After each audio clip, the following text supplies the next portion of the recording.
भाग 3। पुनरागमन। घना अंधकार, वन की निस्तब्ध रात्रि। साधु वट वृक्ष के नीचे गहन ध्यान में लीन थे।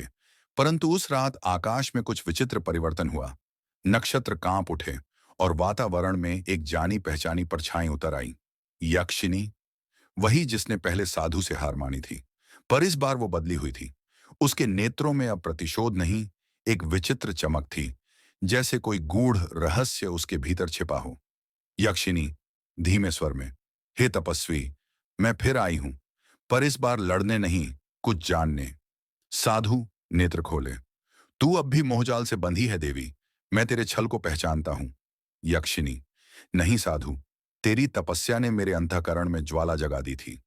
मैंने वर्षों तक सोचा, क्या सचमुच सिर्फ तुम ही सत्य के अधिकारी हो? क्या कोई यक्षिनी मुक्ति नहीं पा सकती? सत्य और तामस का संग्राम। साधु ने मौन धारण किया। तभी एक तेज झंझावात उठा, जैसे प्रकृति भी इस प्रश्न पर चकित हो। यक्षिनी ने साधु के समक्ष अग्निकुंड प्रज्वलित किया। यक्षिनी, इस अग्नि में प्रवेश कर मैं सिद्ध करूंगी कि मेरी साधना भी शुद्ध है।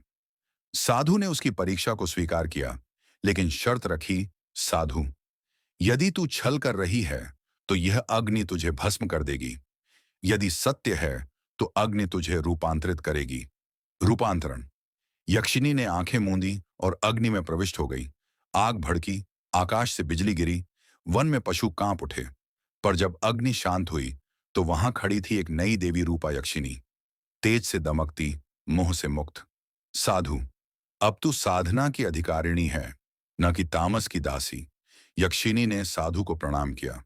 अंत उस दिन के बाद वह यक्षिनी कहीं खो गई। कहते हैं वह हिमालय की किसी गुफा में तपस्या करती है और कभी-कभी तपस्वियों की परीक्षा लेने आती है। पर अब वह उनके मार्ग की बाधा नहीं, बल्कि उनकी रक्षक है।